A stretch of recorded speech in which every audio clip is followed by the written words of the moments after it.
I hate to start it on low note, Jules, but Paris Saint-Germain traveled to San Siro and lost 2-1. How about that Rafael Leao goal, huh? Well, yeah, I mean, the Rafael Leao show really was, although Olivier Giroud took a big part in the show as well, in the magic show. And Ruben, who swarmed on any MF in a blue uniform. Outstanding. Call him the RLC. Yeah. He beat up Zaire Emery. Okay, I'm going to stop now. You're going to stop there. Amazing from Loftus-Cheek, really. To the point that you do wonder, really, why Chelsea let him go when he's that kind of form. Because he gets injured all the time. Exactly. He's not enough in that kind of form. But still, he was outstanding. Really disturbing, everything that I think PSG had worked on and prepared for this game. Although PSG took the lead and Milan Skriniar going back to Milan with a goal.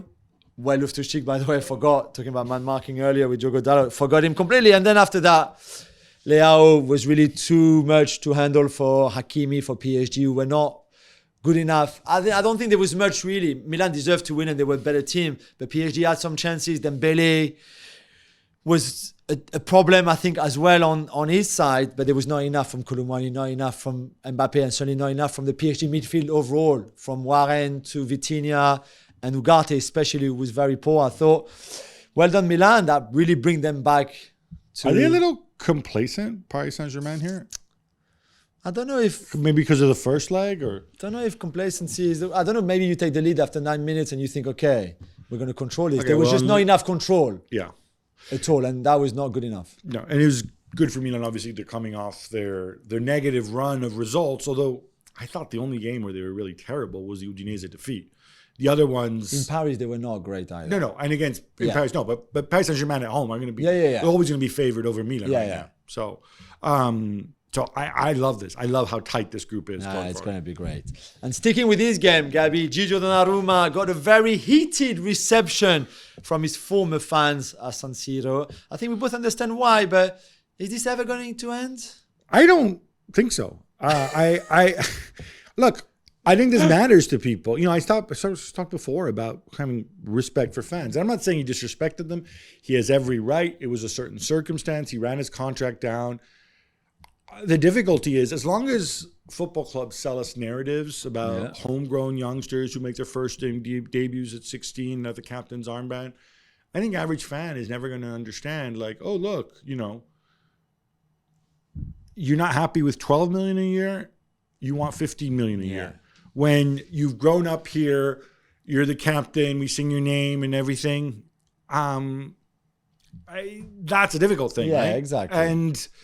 And I just think you have to accept that, right? And I think he accepts it. I did feel a little soft. He's getting also a little bald spot on the back of his head. Yeah, he is. But he's still really young. That's got to be rough. I know, but I feel a little bit for him. He can always have like a little hair transplant. You know, a lot of them. Like Wayne Rooney did? Well, like a lot of them. We can start naming. I mean, Antonio Conte still is obviously the godfather of hair transplant.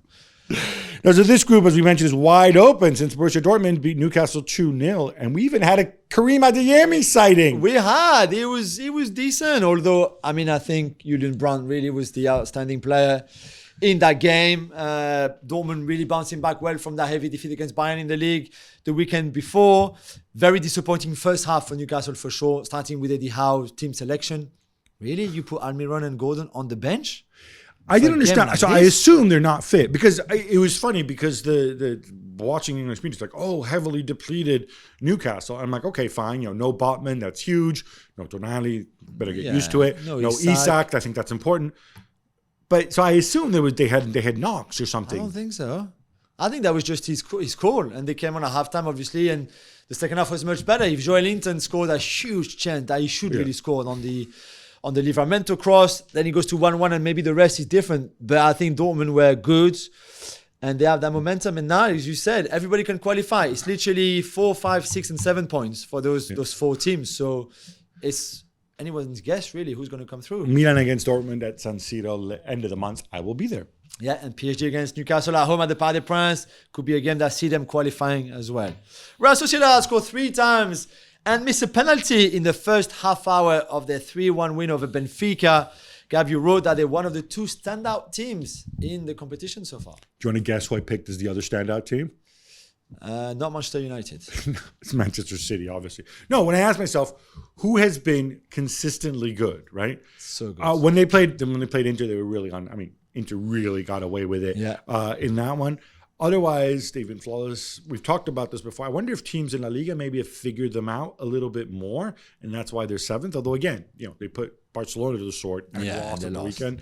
They're so much fun to watch. Bryce Mendes, Oyarzabal, Takakubo, Barrenechea coming on, scoring that goal.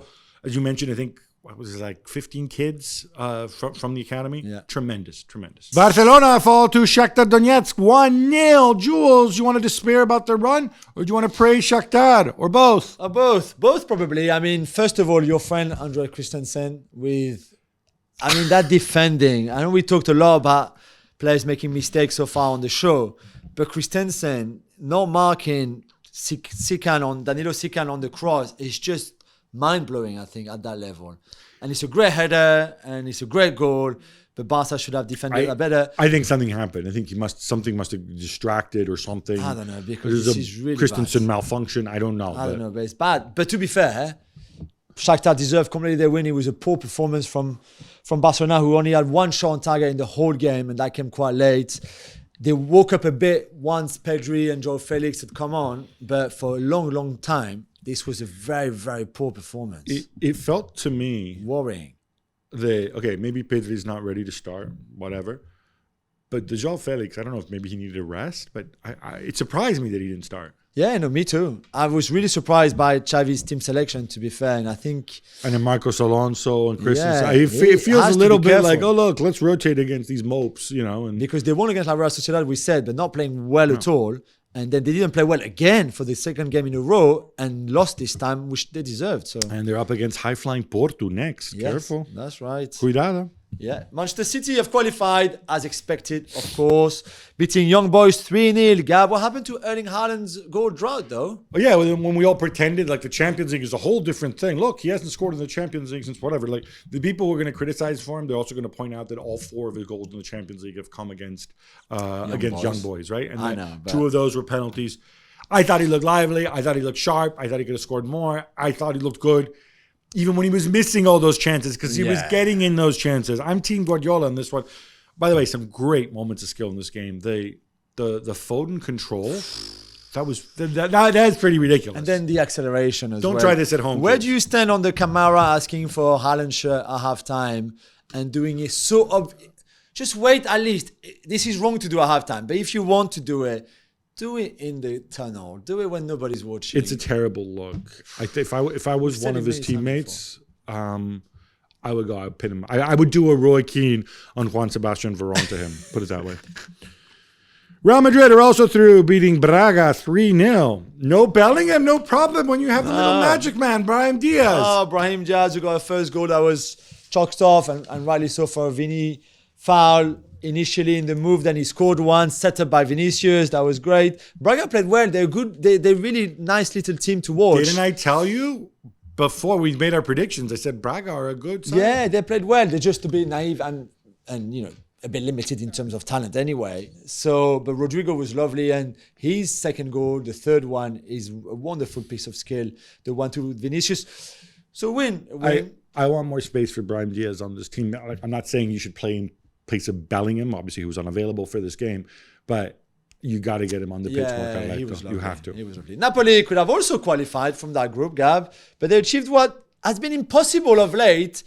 They failed to beat Union Berlin, whose losing streak ends at 12 games in a row in all competition, 12 defeats in a row, and it's all because of a very un-Italian goal to concede. Yeah, so Napoli really should have won this game. They conceded. They created most of the chances. They could have scored more, but they committed a cardinal sin. This is a cardinal sin anywhere in football, but it is that much worse in Italy. Yeah, because you have a corner kick and you give up a goal and you're 1-0 up. If you're just in the game, okay. Oh yeah, and you're in the lead. Yeah, right. It's not like you're chasing in the 93rd minute and you concede off a counterattack on that where everybody falls asleep.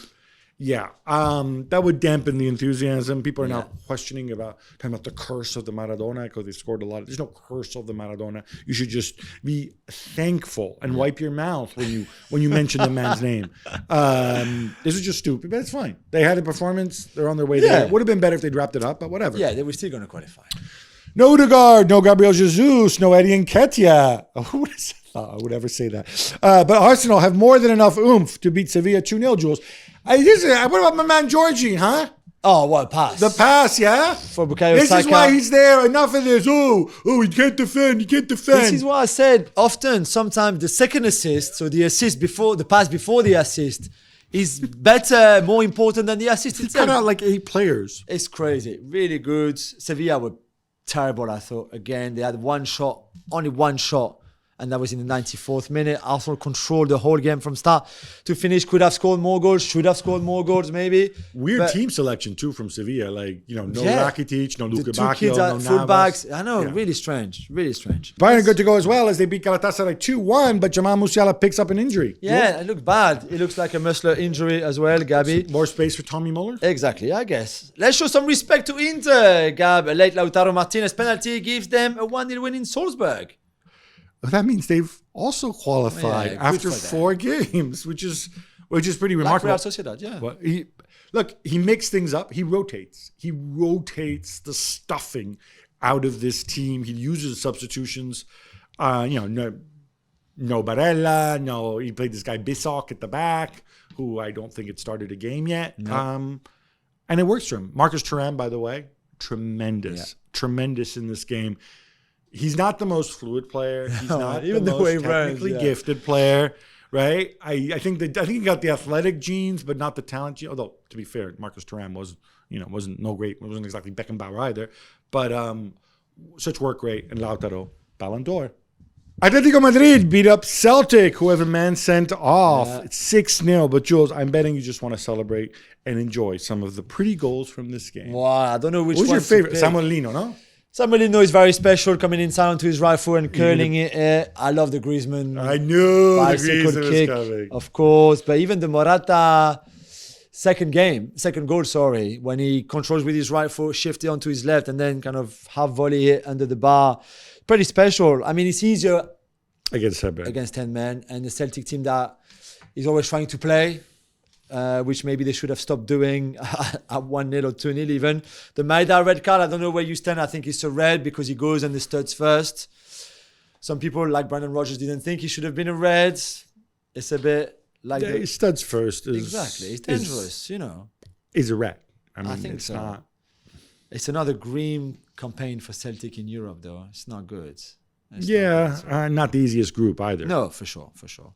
Ciro Immobile scores his first goal from open play since the opening day of the season, and he sends Lazio to a 1-0 win over Feyenoord. Gabi, was a very Ansari-esque performance. Yes, it was. I think they had like 32%, 35% possession at home.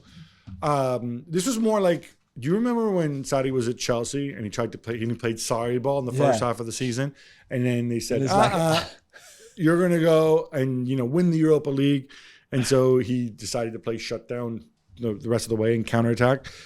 It was a lot like this. Yeah, it was like this. Feyenoord, I thought, played really well. Really unlucky not to get something out of it, maybe even a win out of it. I thought they created the better chances. Yeah. Santi Jimenez is a player and a half. He's a player, isn't he? Lazio, I think, been a bit fortunate in this group, thinking of the late goal against Atletico Madrid as well. But yeah, they're right up there, and they're in a very solid position to go through. Leipzig are yet another team who have qualified after their 2-1 win away to Red Star Belgrade. Jules, I bet you're even more excited to welcome back Xavi Simons to Paris Saint-Germain after that goal. After that goal next season. Who gets dropped? I don't know. Wait. Can he play a bit deeper? No, that's fine. Mbappe's leaving. You got it. But we will sign Rafael Leao instead, so that's fine. Great goal again from Xavi. Really, really nice. It was good for Leipzig for a long period of time. And I know we say it all the time, but let's not forget that when you lose Szoboszlai and Gvardiol and Nkunku and Laimer, and you still can perform like they've done in the league and in the Champions League this season, is pretty good. So well done to them. And Gab, with Leipzig, that's 6 teams that have already qualified for the knockout round after just 4 games. So with 2 games to go, which is pretty impressive. I bet you have strong views, though, on this. And I would like to share them with us. I do. 6 teams have already qualified. Another 8 can qualify in match day 5. Like they're not all going to do it, but even if just half of them do, that means match day 6 kind of becomes like a dud, except for a couple games. A couple games are going to be tight. I was skeptical about the Swiss model. I know all the reasons around about it, but I kind of feel like I'm ready for a change. Yeah. I'm ready to go. I'm glad. I'm ready to go and see this. If we can give meaningful incentives for teams to go hard until the end, I think that improves the spectacle for everybody. I'm not saying it's an age-old problem in the Champions League because, look, in the end, there's not going to be that many big clubs that go out, you don't think so, every year, right? And it's fun, it's entertaining. But I want match day 5, match day 6 to be entertaining across the board. Me too. Not just likely in Paris Saint-Germain's group or possibly United's group or whatever. Porto beat Antwerp 2-0, which means they join Barca at the top of Group H. They play each other, of course, next match day. Yeah. Jules, I gave you this question because I know your thing with Dutch coaches. Another Dutch guy. Mark van Bommel's your victim now, right? Yeah, he's officially the worst ever manager in the Champions League, Gabby. That's 13 games now he's been in charge in the Champions League for PSV, Wolfsburg, and Antwerp. And guess how many has he won? 0. Well, 0 out of 13. Couldn't have won any this year because they haven't scored any goals. I know, but they came scored close. Goals. That guy at the end. They keep. I mean, not in this game they didn't take the lead, but they took the lead against Shakhtar. They took the lead against Porto in the reverse fixture. But no, it's just not happening for him. So I know they won the title with him for the first time in 60 years last season, but in the Champions League, it's another Dutch guy for me. Gab, however, shall we celebrate that legendary aging Portuguese superstar over the age of 40? Who is still setting records in the Champions League. And I don't mean the Asian Champions League, and he would not be over 40, that one. Yeah, you kind of ruined it. If you I know, mentioned over 40, sorry, I was setting it up. Everybody's saying Cristiano. Look, you know what? This is great because Cristiano can come back and play in the Champions League after he turns 40, after Pepe finally retires. Look, it's not that far away. What, like 3 years' time, right? Yeah. You can come back, maybe join Brentford or something in the Champions League, and I don't know. He's going to be motivated to come back. Antwerp with Mark van Bommel. Exactly. It's true. Pepe's whole story is tremendous. I know a lot of people coming over from Brazil have a young age. If you haven't looked into this, there's people have written a bunch of feature stories about this, how like he was kind of dumped at the airport with like 20 euros and like a SIM card and said, okay, go figure this out for yourself. And then he goes on to have the career he has. I know. And he's the classic case, by the way, of the guy who starts out and he's kind of an unknown, and so you cheer him on. Then he goes and he plays for Real Madrid, and he becomes sort of this arch super villain, like Sergio Ramos before Sergio Ramos. And now that he's old, everybody loves him again. And he was great in that game. Outside even of the goal, he was amazing. So 40 he scores, Giroud 37 he scores. It just shows you, I think, that if, for some guys, I think have already the body for it and the mind. I think, naturally, not everybody can still play at 40, even if they really are super professional and super this and super that. So I think you need the genes to be good for you to get old in a nice way. But then if you put the effort in, like Giroud, like Pep, like others too, you can have that really, really evergreen kind of longevity and stuff. Could Dante beat his record next year? Yeah, Dante. If Nice qualify for the Champions League, right? Oh my God, I would love that. Another one of your old favorites, Jules, Luke de Jong, scores the only goal at PSV Eindhoven beat Lens 1-0. This group is going to the wire, Jules. But look, you're between these two teams. Listen, I know you're going to be tempted to make fun of Luke de Jong. No. And because it's your buddy, Joseph, and whatever. But this was a tremendous headed goal. This was a captain's performance. It was a great header from Bad de Jong. As people who have been listening to the show for a long time, they know he's Bad de Jong. That was a good header. Wait, if he's Bad de Jong, what's Siem de Jong? Because Frankie de Jong is good de Jong. Yeah. What about Siem de Jong? Yeah, that's true. It's another level. Can he just be average de Jong and then... He could, I guess, but it's too late. I feel it's too late. I've committed too much to the Bad de Jong. Great header, great cross by Bakayoko. Really good game, I thought. And Lens hit the post late to make it 1-1. It's not helping when you keep falling behind. They were behind against Sevilla, against Arsenal, against PSV. Every time they came back in those first 3 games. Not last night, not on Wednesday night. It's a shame. But 5 points for both of those teams.